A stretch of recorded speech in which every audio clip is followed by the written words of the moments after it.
The United Nations Secretary-General Ban Ki-moon is in Tehran to take part in the summit of the non-aligned movement. That's a bloc of countries that don't consider themselves in union with the US.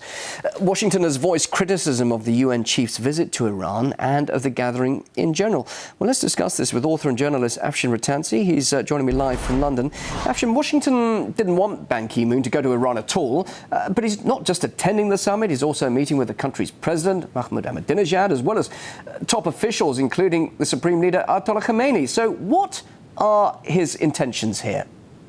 Well, certainly the leaks we're getting are that Obama, or at least people from the State Department, desperately tried to get in touch with Ban Ki-moon, urging that he didn't go to Tehran. I have to say, this is a moment of great courage by Ban Ki-moon as the United States tries and ramps up the pressure along with NATO countries, because he and, 118, 120 nations are all showing that courage by going to Tehran and saying, look, we don't want another war in the Middle East. And the US State Department has said it really didn't think that Iran was deserving of this high-level presence of those attending. What do you make of that statement? I mean, quite unbelievable that a country that has created so many wars since even since the last non-aligned summit. They have ministerial summits. They have leaders summits. I was actually at one in Tehran not a few years ago myself. And at the same time that this summit was going on in Tehran, with different world leaders all visiting, the mainstream media of the West saying Iran was increasingly isolated. I think with 120 countries represented, I think we can see who's isolated.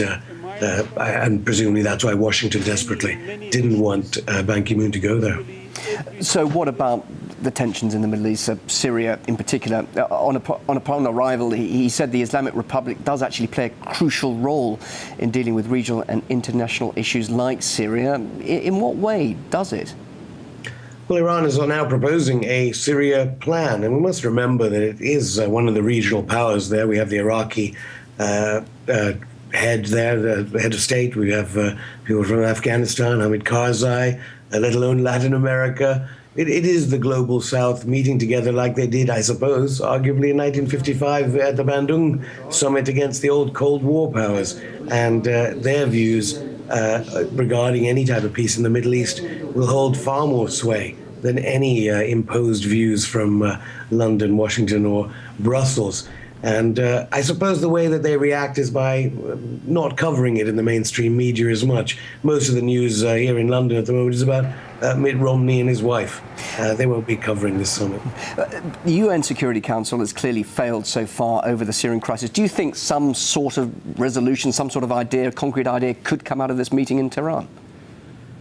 Well, it'll be thwarted, and attempts will be made to thwart any new deal, any new peace talks that come out of what is happening in Tehran, because the United States and NATO do not want any type of carve-up or sovereignty to remain with non-aligned movement nations. So it's a great pity, and I don't know, I hope those capitals, those NATO capitals, will get increasingly more frightened by what is happening as the global South comes closer and closer together in their attempts at trying to overthrow what is basic Western hegemony. But the danger lies, ever-present danger, as Obama steps up with his proxy Israel to try and destroy any kind of peace that could be in the Middle East. Of course, tensions don't just lie with Iran's alliance with Syria, but of course the nuclear issue. Iran's president, interestingly enough, has granted permission for foreign delegations attending the summit to visit the nuclear enrichment facility in the Natanz. Now, that's one plant at the heart of the country's nuclear dispute. Just briefly, Afshin, how do you assess that move? Could that perhaps ease tensions over the nuclear issue? Well, I'm having sort of conflicting reports on that, because they did say that earlier, and then I think they've gone back on it. So we're not absolutely sure that's happening, as my understanding. But Ban Ki-moon is showing that whatever pressure he gets from NATO powers, UN Security Council members, except for China and Russia, to try and, I don't know, create a war on Iran over supposed nuclear weapons, Ban Ki-moon visiting the country shows enough, hopefully, to people, his staff, technically, at the IAEA in Vienna, that he doesn't want the bombing of Iran by NATO because of alleged nuclear weapons. Really good to talk to you, Afshin. Thank you very much indeed for joining us live there in London. Author and journalist Afshin Rattansi. Thank you.